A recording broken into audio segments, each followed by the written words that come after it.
Good morning, everyone. This is class 8th, chapter number 5, Agriculture, from Social Study Textbook.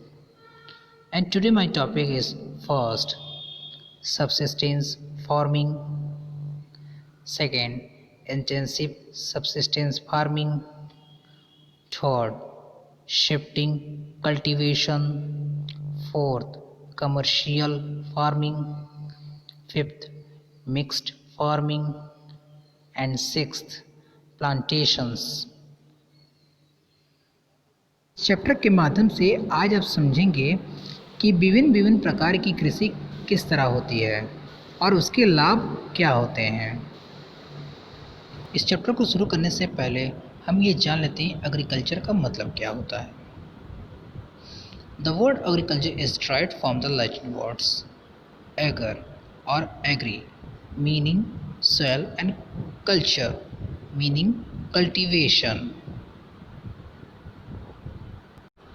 Agriculture शब्द की उत्पत्ति Latin शब्द eager या agree शब्द से बना है, जिसका अर्थ मिट्टी और कल्चर, जिसका अर्थ हुआ कृषि करना। First, farm system. Agriculture or farming can be looked at as a system. The important inputs are seeds, fertilizers, machinery, and labor. Some of the operations involve plowing, sowing, irrigation, weeding, and harvesting. The outputs from other systems include crops, wool, dairy, and poultry products. कृषि या खेती को एक तंत्र के रूप में देखा जा सकता है। इसके महत्वपूर्ण निवेश बीज, उर्वरक, मशीनरी और श्रमिक हैं। जुताई, बुआई, निराई और कटाई इसकी कुछ क्रियाएं होती हैं। इस तंत्र के निर्गत के अंतर्गत फसल, ऊन, डेयरी और कुक्कुट उत्पादक आते हैं। कृषि क्षेत्र के अंतर्गत सिर्फ कृषि ही नहीं आते, उसके अंतर्गत डेयरी पालन, कुक्कुट पालन, रेशम पालन भी आते हैं। Types of farming. Farming is practice in various ways across the world depending upon the geographical conditions, demand of produce, labour and level of technology. Farming can be classified into two main types. These are subsistence farming and commercial farming. जैसे कि हम लोग यहाँ पे कृषि की बात कर रहे हैं, आप जानते होंगे कि विश्व में हर जगह का एक तरह का क्लाइमेट नहीं होता, तो स्वाभाविक सी बात है कि हर जगह की कृषि भी अलग होगी, कहीं भौगोलिक दशाओं के कारण से, कहीं उत्पादक की मांग की वजह से। कृषि को मुख्यतः दो भागों में बांट दिया जाता है। पहला सबसिस्टेंस फार्मिंग, जिसे बोलते हैं निर्वाह कृषि, और दूसरा कमर्शियल फार्मिंग, जिसे वाणिज्य कृषि बोलते हैं। Subsistence farming, this type of farming is practice to meet the needs of the farmer's family. Traditionally, low levels of technology and household labor are used to produce on small output. Subsistence farming can be further classified as intensive subsistence farming and primitive subsistence farming. Subsistence farming means निर्वाह कृषि। इस प्रकार की कृषि कृषक परिवार की आवश्यकताओं को पूरा करने के लिए किया जाता है। पारंपरिक रूप से कम उपज प्राप्त करने के लिए निम्न स्तरीय प्रौद्योगिकी और पारिवारिक श्रम का उपयोग किया जाता है। निर्वाह कृषि को पुनः दो भागों में बांट दिया जाता है। पहला गहन निर्वाह कृषि, जिसे इंटेंसिव सबसिस्टेंस फार्मिंग बोलते हैं।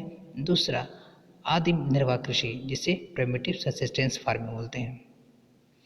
इस तरह की खेती में कृषक जो होता है वो अपने परिवार के साथ खेतों में काम करता है, और इसमें जो टूल्स होते हैं यानी जो औजार पुराने होते हैं In intensive subsistence agriculture, the farmer cultivates a small plot of land using simple tools and more labor. Climate with a large number of days with sunshine and fertile soils permit growing of more than one crop annually on the same plot. Rice is the main crop. Other crops include wheat, maize, pulses, and oilseeds. Intensive subsistence agriculture is prevalent in the thickly populated areas of the monsoon range of South, Southeast, and East Asia. गहन निर्वाह कृषि में किसान एक छोटे भूखंड पर साधारण औजारों से और अधिक श्रम से खेती करता है। अधिक धूप वाले दिनों से युक्त जलवायु और उर्वरक मृदा वाले खेतों में एक वर्ष से अधिक फसल उगाई जाती है। चावल इसके मुख्य फसलें होती हैं। अन्य फसलों में गेहूँ, मक्का, दलहन और तिलहन शामिल हैं।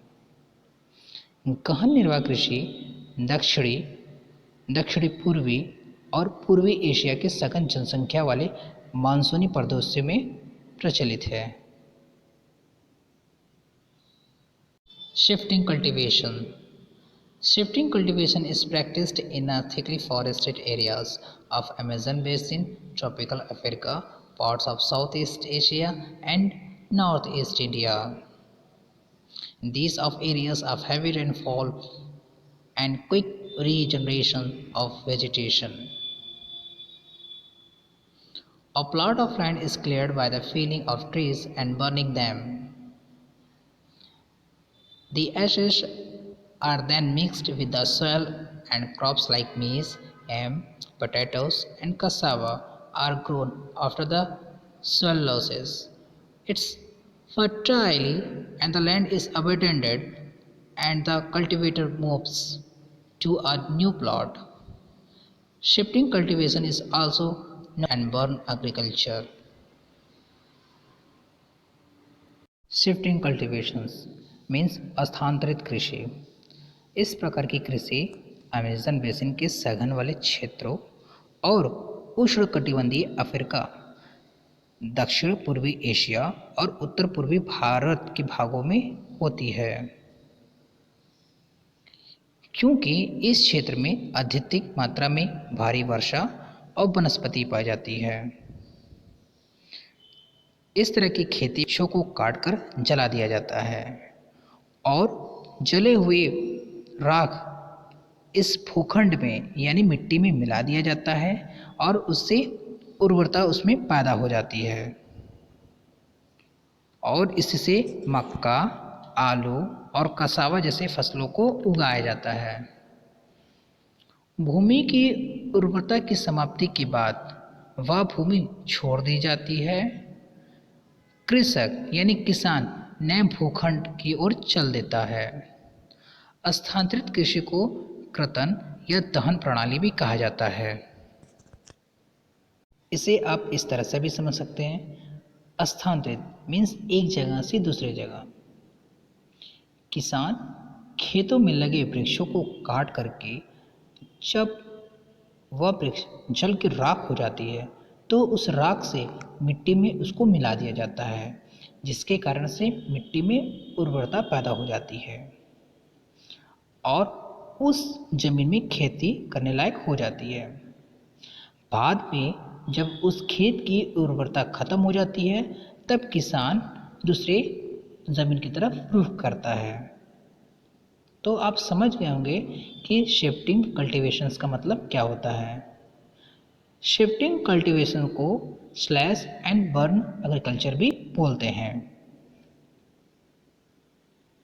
Commercial farming. In commercial farming crops are grown and animals are reared for the sale in market. The area cultivated and the amount of capital used is most of the work is done by machines. Commercial farming includes commercial, grain farming, mixed farming and plantation agriculture. Commercial farming means वाणिज्यिक कृषि। वाणिज्यिक कृषि में फसल उत्पादन और पशुपालन बाजार में विक्रय हेतु किया जाता है। इसमें विस्तृत कृषि क्षेत्र और अधिक पूंजी का प्रयोग किया जाता है।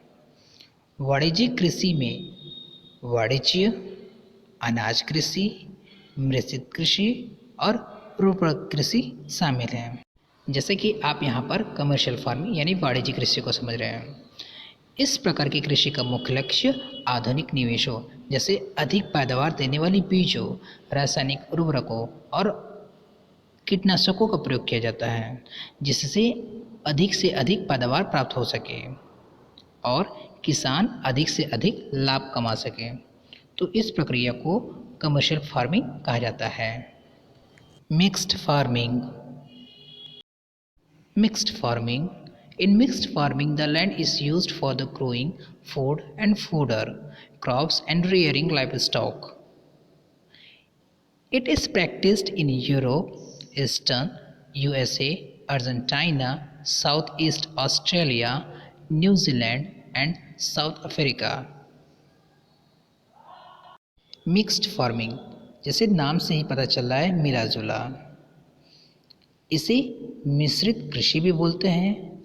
इस तरह की कृषि में भूमि का उपयोग भोजन व चारे की फसल उगाने और पशुधन पालन के लिए किया जाता है।